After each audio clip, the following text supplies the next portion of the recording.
Good afternoon all of you are most welcome in nursing innovation. And आज हम फिर से आपके लिए लेकर आए हैं कार्डियोवैस्कुलर सिस्टम का एक और नया disorder. And disorder is Kawasaki disease. सो अब हम स्टार्ट कर लेते हैं और देखते हैं कि एक्चुअली में कावासाकी डिजीज होती क्या है। ओके। सो सबसे पहले बात करेंगे डेफिनेशन की कि what is the meaning of Kawasaki disease. It is an illness that causes blood vessels to become inflamed throughout the body, mostly affected coronary artery। यानी कि ये एक इलनेस है जिसमें क्या होता है, ब्लड वेसल्स का क्या हो जाता है, इन्फ्लामेशन हो जाता है, यानी कि वेस्कुलाइटिस की कंडीशन डेवलप हो जाती है कंप्लीट बॉडी की। यानी कि कंप्लीट बॉडी की ब्लड वेसल्स के अंदर क्या हो जाता है, इन्फ्लामेशन क्रिएट हो जाता है। और मेनली रूप से सबसे ज़्यादा चांसेस कौन सी आर्टरी के होते हैं, कोरोनरी आर्टरी के होते हैं। ओके। तो इस डिजीज़ को क्या बोलते हैं, कावासाकी डिजीज़ बोलते हैं। यानी कि अगर आपसे कोई पूछे कि what is the Kawasaki disease, तो आपको बताना है कि that is the type of vasculitis, क्योंकि इसके अंदर क्या है, ब्लड वेसल्स का क्या हो रहा है, इन्फ्लामेशन हो रहा है और कंप्लीट बॉडी की ब्लड वेसल्स का इन्फ्लामेशन हो जाता है। तो इस कंडीशन को क्या बोल देते हैं, कावासाकी डिजीज बोल देते हैं। ठीक है। जैसा आप डायग्राम में देख पा रहे हैं, तो रेडनेस कलर का पूरी बॉडी के अंदर वेस्कुलाइटिस हो चुका है, ब्लड वेसल्स का इन्फ्लामेशन हो चुका है, तो पूरी बॉडी क्या हो जाएगी, रेड कलर की हो जाएगी, जैसा आप डायग्राम में देख पा रहे हैं। और मोस्टली रूप से ये कब होता है, लोग मेनली रूप से जो 3 ईयर से जो 10 ईयर के जो बेबीज़ होते हैं उनके अंदर सबसे ज़्यादा देखने को मिलता है। अब बात कर लेते हैं नेक्स्ट ऑन फैक्टर्स की, कि कौन कौन से ऐसे फैक्टर्स हैं या कोजेज हैं जो कि एक चाइल्ड के अंदर कावासाकी डिजीज को लीड करते हैं। अननोन है, मतलब कि फैक्टर कोई पता नहीं चला अभी तक कि एग्जैक्टली जो फैक्टर है, एग्जैक्टली जो कोज होता है कि कौन सी फैक्टर की वजह से कावासाकी डिजीज डेवलप होती है चाइल्ड्स के अंदर, तो इसका अभी तक कोई भी एग्जैक्ट कोज पता नहीं चला है। तो अब हम बात कर लेते हैं रिस्क फैक्टर्स की, बात कर लेते हैं कि कौन कौन से रिस्क फैक्टर्स हैं जिनकी वजह से कावासाकी डिजीज लीड हो सकती है चाइल्ड के अंदर। तो फर्स्ट वन रहेगा एनी इन्फेक्शन, कोई भी बॉडी के अंदर इन्फेक्शन हो चुका है तो वो भी किसको लीड कर देता है, ब्लड वेसल्स की इन्फ्लामेशन को लीड कर देता है। नेक्स्ट वन केमिकल एक्सपोजर, अगर कोई चाइल्ड किसी केमिकल के एक्सपोज में आ रहा है तो वो भी किसको लीड कर सकते हैं, कावासाकी डिजीज को लीड कर सकते हैं। नेक्स्ट वन जो रिस्क फैक्टर रहेगा इरिटेंट्स, यानी कि कोई भी इरिटेंट्स, यानी कि लगभग लाइक एज परफ्यूम वगैरह हो गए, तो इनकी वजह से भी क्या हो सकता है, अगर वो ज़्यादा ही सेंसिटिव है उसके अगेंस्ट, परफ्यूम वगैरह इरिटेंट्स के अगेंस्ट, तो लीड कर सकता है ये वेस्कुलाइटिस को, यानी कि कावासाकी डिजीज को। ओके। नेक्स्ट और लास्ट वन जो रिस्क फैक्टर है उसकी बात कर रहे हैं वो होगा ऑटोइम्यून, जो रिएक्शन किसी भी वजह से, किसी भी केमिकल वगैरह इनके कांटेक्ट में आने की वजह से या फिर किसी अदर फैक्टर की वजह से ऑटो इम्यून रिएक्शन क्रिएट हो रही है बॉडी के अंदर, तो वो भी लीड कर सकती है ब्लड वेसल्स के इन्फ्लामेशन को, यानी कि कावासाकी डिजीज को। ठीक है। चलो नेक्स्ट पे लेके चलते हैं और बात कर लेते हैं पैथोफिजियोलॉजी की, कि एक्चुअली में कावासाकी डिजीज किस टाइप से बॉडी को अफेक्ट करती है और किस टाइप से, किस प्रोसेस या किस मैकेनिज्म की वजह से ब्लड वेसल्स के अंदर ये इन्फ्लामेशन क्रिएट हो रही है। तो अब हम स्टार्ट कर लेते हैं। ड्यू टू इटियोलॉजिकल फैक्टर, कोई भी फैक्टर की वजह से, यानी कि कोई एग्जैक्ट को तो पता नहीं, रिस्क फैक्टर की बात कर लेते हैं, यानी कि कोई बेबी इन्फेक्शन के कांटेक्ट में आ रहा है या केमिकल या इरिटेंट के एक्सपोजर में आ रहा है या कोई ऑटो इम्यून रिएक्शन हो रही है बॉडी के अंदर, तो उसकी वजह से क्या होगा, जैसे ही कोई भी फैक्टर्स आएंगे तो क्या होगा, एंडोथेलियल जो लेयर होती है ब्लड वेसल्स की become sensitive to immune cell. Normally रूप से जो अपनी इनर लेयर होती है ब्लड वेसल्स की, जो एंडोथेलियल लेयर होती है वो सेंसिटिव नहीं होती है, वो किसी भी, कोई भी ब्लड सेल या फिर कोई भी इम्यून सेल होती है उसके अंदर इम्पेयर्ड नहीं हो सकती, यानी कि उसके अंदर एंटर नहीं कर सकती, उसको अफेक्ट नहीं कर सकती है। बट किसी भी फैक्टर की वजह से जो एंडोथेलियल लेयर है ब्लड वेसल्स की, वो क्या हो गई है, सेंसिटिव हो गई है इम्यून सेल्स के रिगार्डिंग। तो अब क्या होगा, जैसे ही वो सेंसिटिव हो जाती तो then immune cell like monocytes, neutrophils और helper cells deposit into the endothelial layer and damage it. उसके बाद क्या होगा, जैसे ही सेंसिटिव हो जाती हैं ब्लड वेसल्स की जो एंडोथेलियल लेयर होती है, तो जो इम्यून सेल्स होती हैं like as monocyte, lymphocyte, neutrophils, helper cells होती है, वो क्या हो जाती हैं, डिपॉजिट होने लगती हैं और उसको डैमेज करने लगती हैं एंडोथेलियल लेयर को, और जो ट्यूनिका मीडिया जो मिडल लेयर तक क्या हो जाती हैं, स्प्रेड हो जाती हैं।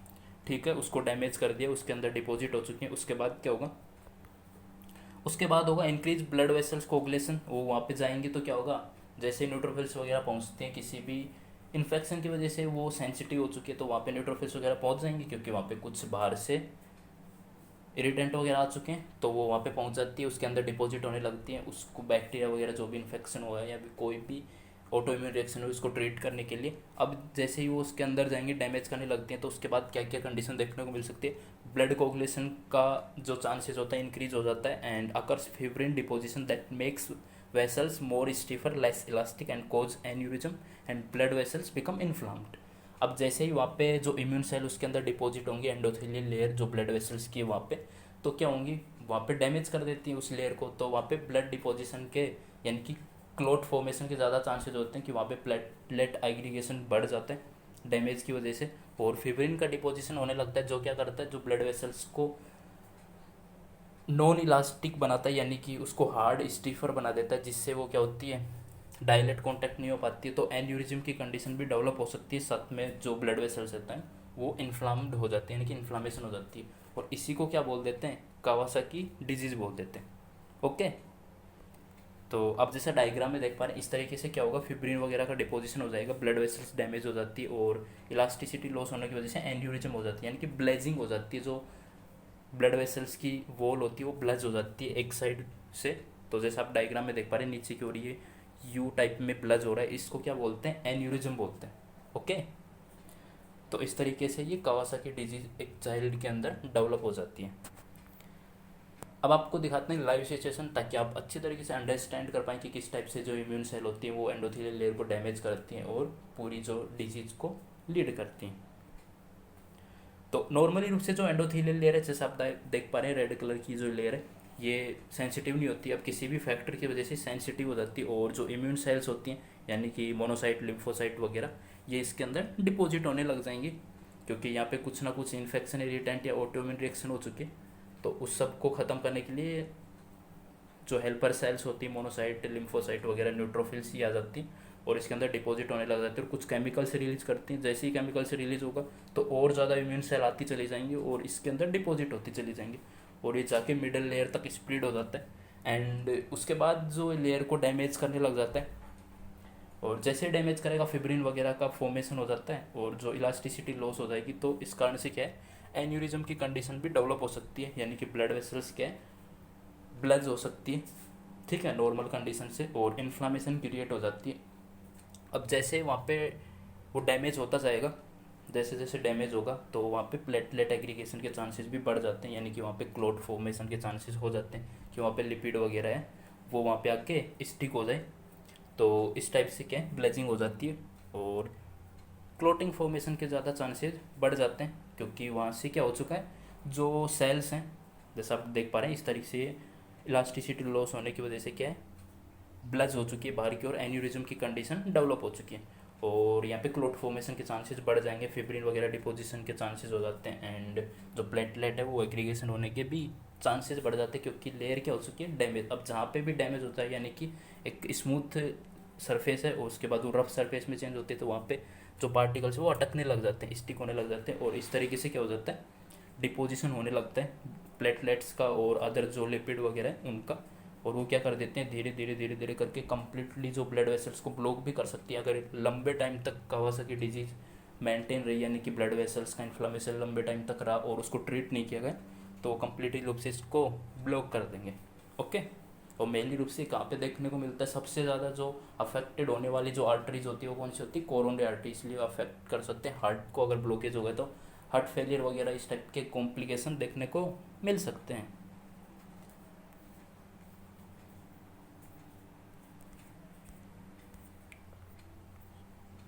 अब देख लेते हैं नेक्स्ट वन, ये तो हो गई पैथोफिजियोलॉजी कि किस टाइप से वेस्कुलाइटिस यानी कि कावासाकी डिजीज क्रिएट होती है। अब देख लेते हैं साइन सिम्टम्स की बात करते हैं कि किसी चाइल्ड को कावासाकी डिजीज़ हो गई तो अपन कैसे आइडेंटिफाई कर पाएंगे यानी कि कौन कौन से बॉडी के अंदर चेंजेस देखने को मिलते हैं। तो फर्स्ट वन होगा फीवर होगा यानी कि हाई ग्रेड फीवर देखने को मिलता है 102 degree Fahrenheit to 104 degree Fahrenheit यानी कि 102 से 104 डिग्री फ़ारेनहाइट के लगभग टेम्परेचर देखने को मिलता है। That last for at least 5 day that not treated by antipyretics, यानी किसी बेबी को फीवर हुआ और उसको हमने एंटीपायरेटिक दी उसके बाद भी वो ट्रीट नहीं हो रहा है, एंटीपायरेटिक देने के बाद भी अगर फीवर ट्रीट नहीं हो रहा है और लगभग 5 से 6 दिन तक वो बना रह रहा है तो that indicate the Kawasaki disease. Next one जो सिम्टम रहेगा वो रहेगा रेड रेसेज, क्योंकि ब्लड वेसल्स का इन्फ्लामेशन हो चुका है तो कंप्लीट जो बॉडी के ऊपर रेसेज देखने को मिलते हैं। इस टाइप से रेड रेसेज बन जाते हैं, स्पॉट वगैरह बन जाते हैं बॉडी के ऊपर। नेक्स्ट होएगा एडिनोपैथी हो जाता है, inflammation of lymph node at the neck. तो जो नेक की जो लिम्फ नोड होता है उसके अंदर क्या हो जाता है, इन्फ्लामेशन होने की वजह से क्या वहाँ पे लिम्फ नोड के अंदर एडिनोपैथी देखने को मिलती है। जैसा आप डायग्राम में देख पा रहे हैं इस तरीके से क्या है, लिम्फ के ऊपर या फिर लिम्फ नोड के अंदर स्वेलिंग होने की वजह से यहाँ से गांठ सी बन जाती है, यानी कि ट्यूमर लाइक स्ट्रक्चर प्रोट्रूजन हो जाता है लिम्फ नोड का, मेनली रूप से किसका, सर्वाइकल लिम्फ नोड का। इसलिए नेक एरिया में यहाँ पे एडिनोपैथी अपने को देखने को मिलेगी। ओके, नेक्स्ट जो सिम्टम रहेगा erythema on the hands and feet. जो सबसे ज़्यादा इरिदमा कहाँ पे, यानी कि रेडनेस कहाँ पे देखने को मिलेगी, जो हथेली होती है और जो पैरों के सोल होते हैं यानी कि तलवे होते हैं वहाँ पे सबसे ज़्यादा इरिदमा या रेडनेस की कंडीशन देखने को मिलती है। जैसा आप डायग्राम में देख पा रहे हैं इस टाइप से जो पाम होते हैं अपने हैंड की हथेली होती है वहाँ पे इरिदमा देखने को मिलता है। साथ में जो फिट होते हैं, सोल होते हैं, तो वहाँ पे भी इरिदमा की कंडीशन देखने को मिल सकती है। नेक्स्ट वन जो सिम्टम्स है वो देखने को मिल सकता है अनएक्जुडेटिव कंजक्टिवाइटिस, यानी कि रेड आई देखने को मिलती है, लाल आंखें हो जाएंगी। अनएक्जुडेटिव का मतलब होता है यानी कि यहाँ पे कोई भी एबनॉर्मल पस फॉर्मेशन वगैरह नहीं हो रहा है, सिर्फ कंजक्टिवाइटिस हो रहा है, रेड आइज हो रही है, क्योंकि आइज की ब्लड वेसल्स, क्योंकि यहाँ पे ब्लड वेसल्स इन्फ्लाम हो जाती हैं कावासाकी डिजीज में, तो आई की ब्लड वेसल्स अगर अफेक्टेड हो रही हैं तो रेड आइज देखने को मिलती हैं। जैसा आप डायग्राम में शो कर पा रहे हैं इस टाइप से कंजक्टिवाइटिस देखने को मिल सकता है, यानी कि रेड आइज की कंडीशन भी देखने को मिलेगी। नेक्स्ट वन होगा स्ट्रॉबेरी टंग, यानी कि जो स्ट्रॉबेरी होती है उसकी जैसी टंग क्या हो जाएगी, स्ट्रॉबेरी अपीयरेंस आ जाता है, red tongue with white spot. आपको डायग्राम दिखाते हैं, जैसा आप डायग्राम में शो कर पा रहे हैं, यानी कि रेड कलर की हो जाएगी, बिल्कुल रेड हो जाएगी क्योंकि ब्लड वेसल्स का इन्फ्लामेशन हो चुका है, एंड वाइट स्पॉट देखने को मिल रहे हैं, इसे क्या बोलते हैं, स्ट्रॉबेरी टंग बोलते हैं। ओके, नेक्स्ट पे चलते हैं स्किन पीलिंग, यानी कि जो स्किन होती है वो छीलने लग जाती है। पीलिंग का मतलब होता है छीलना किसी चीज़ को, तो स्किन कहते हैं उतरने लग जाती है। जैसा आप डायग्राम में शो कर पा रहे हैं इस टाइप से जो स्किन है वो उतरने लग जाती है डेड होकर। नेक्स्ट जो सिम्टम रहेगा diarrhoea vomiting due to vasculitis in GIT. अगर जीआईटी ट्रैक्ट की ब्लड वेसल्स अफेक्ट हो चुकी हैं, यानी कि वहाँ की ब्लड वेसल्स के अंदर इन्फ्लामेशन हो रहा है, तो डायरिया और वोमिटिंग की कंडीशन भी देखने को मिलेगी अपने को। नेक्स्ट और लास्ट वन जो सिम्टम की बात कर रहे थे, increase heart rate because vasculitis cause narrowing blood vessels, क्योंकि वेस्कुलाइटिस की वजह से क्या हो रहा है, ब्लड वेसल्स नैरो हो रही है, वहाँ पे डिपोजिशन हो रहा है, क्लॉट फॉर्मेशन की प्रोसेस बनती जा रही, फिब्रिन वगैरह डिपोजिशन होते जा रहा है, तो नैरोइंग हो जाता है, इसलिए आगे ब्लड सप्लाई नहीं हो पाती और बॉडी की ऑक्सीजन नीड वगैरह है वो बढ़ जाती है, पूरी नहीं हो पाती, इस वजह से तो हार्ट के ऊपर वर्कलोड बढ़ जाएगा, इस वजह से हार्ट क्या हो जाएगा, टेकिकार्डिया की कंडीशन भी अपने को देखने को मिलेगी। एंड आपके सामने डायग्राम पे से इस टाइप के सिम्टम्स देखने को मिलते हैं, रेड आइज हो जाती है, स्ट्रॉबेरी टंग हो जाती है, एन्यूरिज्म की कंडीशन भी डेवलप हो सकती है अगर लॉन्ग टाइम तक रहा, एरिथमा की condition, skin piling, diarrhoea vomiting और रैसेज वगैरह देखने को मिलते हैं। ठीक है, और फीवर अब 5 दिन तक ठीक नहीं होगा और एंटीपायरेटिक ड्रग्स देने के बाद भी अगर ठीक नहीं हो रहा, 5 दिन तक लगातार फीवर है, that indicate the Kawasaki disease. Okay, अब बात कर लेते हैं डायग्नोस्टिक इवैल्यूएशन की, कि अपन डायग्नोस्ड कैसे करेंगे किसी चाइल्ड को कावासाकी डिजीज हो चुकी है। तो फर्स्ट वन जो इम्पोर्टेंट चीज़ होती है वो है फिजिकल एग्जामिनेशन, कि देखते हैं बॉडी के अंदर जो बॉडी ऑर्गन्स हैं और उनके फंक्शंस है, स्ट्रक्चर, उनके अंदर क्या क्या चेंजेस देखने को मिल रहे हैं, तो उस हिसाब से अपन देख लेंगे। फीवर वगैरह है, रेड आइज है और एडिनोपैथी है मेनली रूप से नेक एरिया में, सर्वाइकल के अंदर, एंड स्ट्रॉबेरी टंग है, फीवर चल रहा है, लॉन्ग टाइम तक रेसेस बने रह रहे हैं, पीलिंग ऑफ स्किन हो रहा है। ओके, तो इस टाइप की सिम्टम्स को देख के हम आइडेंटिफाई कर पाएंगे कि कावासाकी डिजीज़ हो चुकी है। एंड नेक्स्ट वन जो रहेगा वो रहेगा ब्लड टेस्ट, और ब्लड टेस्ट में क्या देखने को मिलता है, क्योंकि यहाँ पे इन्फ्लामेशन हो रही है तो it's so increase C creative protein that indicate the any inflammation present in the body, यानी कि जैसे ही बॉडी के अंदर कोई इन्फ्लामेशन होती है तो सी रिएक्टिव जो प्रोटीन होता है वो बढ़ जाता है, वो लीवर के द्वारा फॉर्मेशन किया जाता है। अब सी रिएक्टिव जो प्रोटीन होता है उसका काम होता है कि जो फैगोसाइटोसिस की प्रोसेस को बढ़ाने में हेल्प करता है, यानी कि कोई इन्फेक्शन हो चुका है उसको, इन्फेक्शन को ख़त्म करने की जो प्रोसेस होती है वो फैगोसाइटोसिस कहलाती है, तो उसको बढ़ाने में हेल्प करता है सी रिएक्टिव प्रोटीन। अब जैसे ही इन्फ्लामेशन हुआ है यानी कि वहाँ पे कुछ इन्फेक्शन हुआ है तो सी रिएक्टिव प्रोटीन का फॉर्मेशन करेगा लीवर, ताकि फैगोसाइटोसिस की प्रोसेस बढ़ जाए और जो भी इन्फेक्शन हुआ है वो जल्दी से जल्दी ट्रीट हो जाए। तो ब्लड के अंदर क्या देखने को मिलेगा, सी रिएक्टिव प्रोटीन देखने को मिलती है। ओके, तो इस टाइप से ब्लड टेस्ट कर लेंगे। अब देखते हैं नेक्स्ट जो डायग्नोस्टिक इवैल्यूएशन है उस पर मूव करते हैं, और को क्या क्या करते हैं। इलेक्ट्रोकार्डियोग्राम करते हैं क्योंकि सबसे ज़्यादा कोरोनरी आर्टरी इफेक्ट हो रही है और ब्लड वेसल्स ही अफेक्ट हो रही हैं इस डिजीज़ के अंदर, तो हार्ट के अंदर चेंजेस तो देखने को मिलेंगे ही। तो इसके लिए इलेक्ट्रोकार्डियोग्राम करते हैं, यानी कि ईसीजी करते हैं कि to check the heart electrical activity की एक्चुअली में हार्ट के अंदर क्या चेंजेस आ रहे हैं उसकी इलेक्ट्रिकल एक्टिविटी में, तो ईसीजी परफॉर्म कर लेंगे। नेक्स्ट वन रहेगा कार्डियक कैथेटराइजेशन। इसमें क्या करते हैं, ब्लॉकेज वगैरह चेक करने के लिए करते हैं। इसमें एक कैथेटर लेते हैं और उसके द्वारा इंजेक्ट करते हैं डाई, जो कॉन्ट्रास्ट डाई, उसके बाद एक्सरे कर लेते हैं और पता लगाते हैं कि एक्चुअली में जो कोरोनरी आर्टरी के अंदर तो कुछ प्रॉब्लम नहीं आ चुकी, क्योंकि ज़्यादा चांसेस होते हैं कोरोनरी आर्टरी में। अगर कोरोनरी आर्टरी में वेस्कुलाइटिस हुआ, कावासाकी डिजीज अफेक्ट कर रही है कोरोनरी आर्टरी को, तो हार्ट को अफेक्ट कर सकती है और ये डेथ को भी लीड कर सकता है। इसलिए कार्डियक कैथेटराइजेशन करना बहुत ज़रूरी होता है।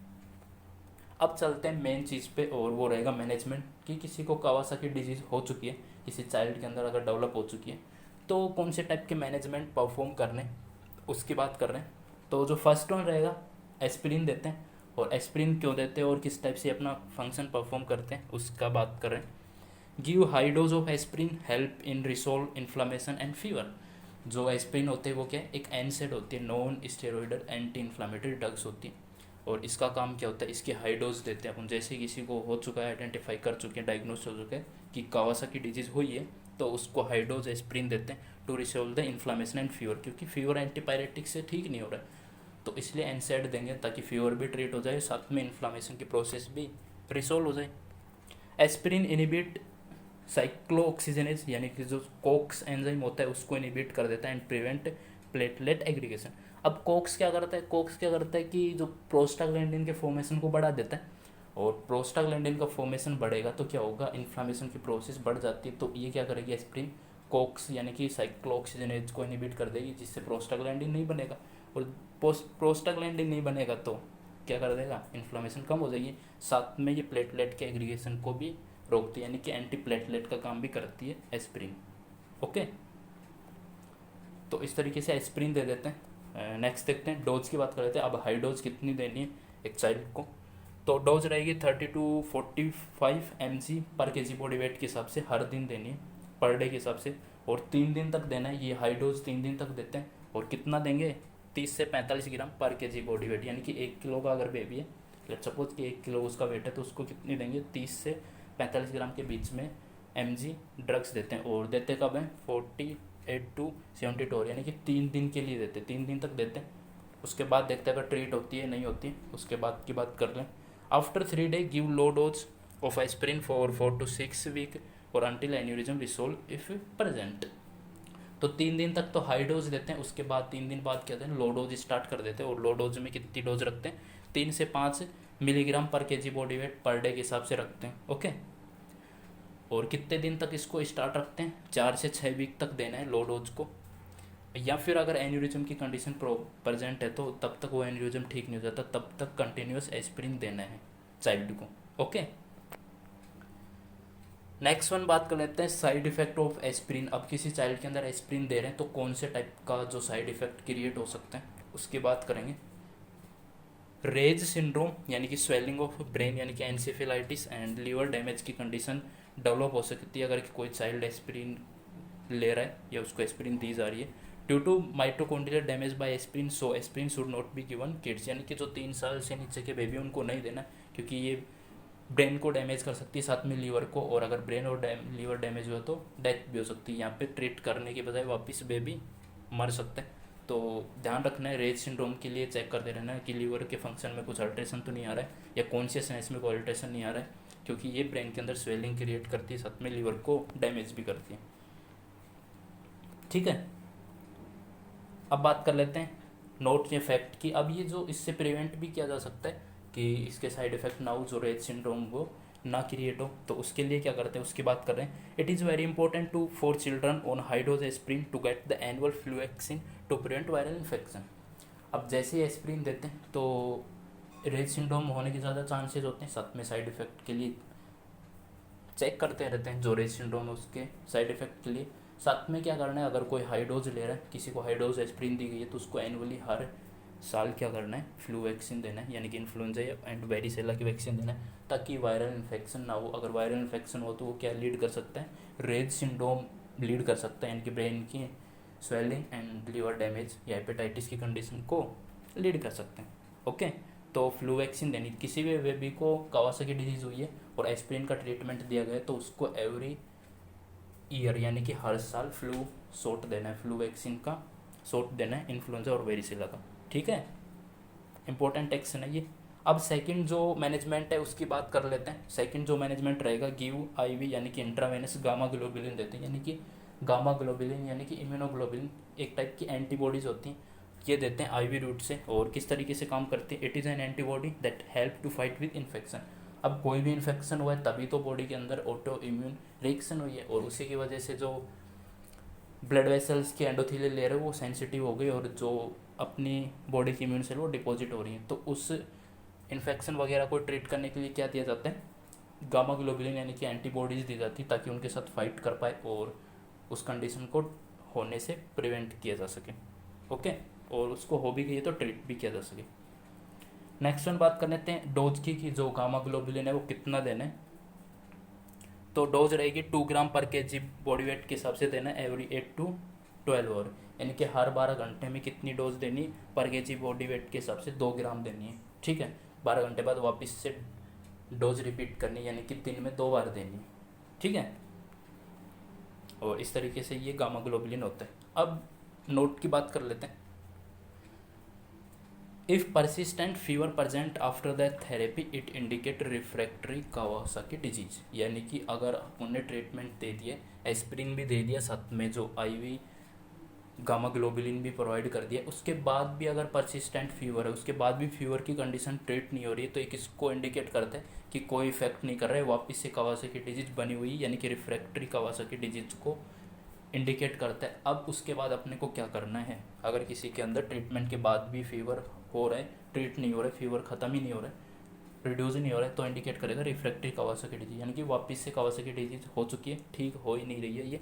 तो अब जो नर्सिंग अलर्ट रहेगा उसकी बात कर लेते हैं। अगर किसी को रिफ्रैक्टरी कावासाकी डिजीज़ हो गई है, यानी कि ट्रीटमेंट के बाद भी ठीक नहीं हो रहा है, तो क्या करना है, तो अपने को सेकंड डोज देनी, यानी कि अब एक डोज दी थी उसके बाद नहीं हुआ ठीक, तो सेकंड डोज तो गामा ग्लोबुलिन की देनी है, और देनी कितनी है, वही 2 ग्राम पर केजी बॉडी वेट के हिसाब से देनी है। नेक्स्ट जो देना है, अब एस्पिरिन नहीं देनी, अब दूसरी ड्रग्स देंगे, प्रोवाइड कोर्टिकोस्टेरॉइड। अब कोर्टिकोस्टेरॉइड देंगे और जो गामा ग्लोबुलिन की सेकंड डोज देंगे। और कोर्टिकोस्टेरॉइड में कौन कौन सी ड्रग होती है, मेनली मिथाइलोप्रेडनिसोलोन, और इसकी डोज रहेगी 30 मिलीग्राम पर केजी बॉडी वेट के हिसाब से पर डे में। और जो प्रेडनिसोन रहेगा उसकी डोज रहेगी 2 मिलीग्राम पर KG body weight per day के हिसाब से, twice in a day, BD, यानी कि ट्वाइस इन ए डे देते हैं। ओके, यानी कि किसी को एस्पिरिन और गामा ग्लोबुलिन दे दिया, अपने को पता चला कि कावासाकी डिजीज हुई है चाइल्ड को, उसके बाद हमने एस्पिरिन की हाई डोज दी, साथ में गामा ग्लोबुलिन दे दिया। अब उसके बाद भी अगर फीवर ट्रीट नहीं हो रहा है, फीवर बना ही रह रहा है, फिर भी ट्रीट नहीं हो रहा है, रिड्यूस नहीं हो रहा है बॉडी टेम्परेचर, तो ये इंडिकेट करेगा रिफ्रैक्टरी कावासाकी डिजीज हो चुकी है, यानी कि ये मेडिसिन से भी ट्रीट नहीं हो रही, वापस से कंडीशन और वर्ज होती जा रही। तो नर्सिंग अलर्ट क्या रहेगा, वापस से हम जो गामा ग्लोबुलिन की सेकंड डोज देते हैं, साथ में अब एस्पिरिन नहीं देंगे, अब दूसरी ड्रग्स देते हैं, वो कौन सी रहेगी, कोर्टिकोस्टेरॉइड देते हैं, और इसमें कौन सा रहता है, मिथाइलोप्रेडनिसोलोन एंड प्रेडनिसोन, ये इस टाइप की ड्रग देते हैं, तब जाके कावासाकी डिजीज़ क्या होगी, ट्रीट होगी। ओके,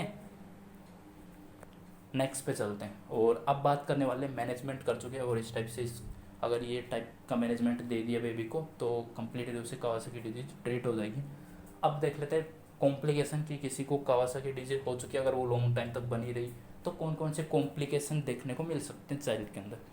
तो फर्स्ट वन रहेगा कोरोनरी आर्टरी एन्यूरिज्म, सबसे ज़्यादा अफेक्टेड होने वाली जो आर्टरी होगी वो कौन सी होती है, ब्लड वेसल्स कौन सी होती है, कोरोनरी आर्टरी। तो अगर वहाँ पे लॉन्ग टाइम तक बना रहा है, कावासाकी डिजीज अगर ट्रीट नहीं हुई तो वो किसको लीड कर देगी, एन्यूरिज्म को लीड कर देती है। ओके, अब डायग्राम देख पा रहे हैं, जो फर्स्ट आर्टरी है जो बिल्कुल स्ट्रेट दिखाई दे रही है, नॉर्मल आर्टरी होती है, और सेकंड जो एन्यूरिज्म, क्योंकि ब्लज हो चुकी है, इलास्टिसिटी लॉस होने की वजह से ब्लज हो चुकी है और एन्यूरिज्म की कंडीशन डेवलप हो चुकी है। नेक्स्ट रहेगा कार्डाइटिस, अगर क्योंकि ब्लड वेसल्स के अंदर वो हो रहा है, अगर वहाँ से हार्ट के ब्लड वेसल्स के अंदर वेस्कुलाइटिस हुआ है, अफेक्टेड हुई, तो वो हार्ट के अंदर भी ट्रांसफ़र हो सकता है, और कार्डाइटिस की कंडीशन यानी कि जो हार्ट की मसल्स का इन्फ्लामेशन को लीड कर सकता है।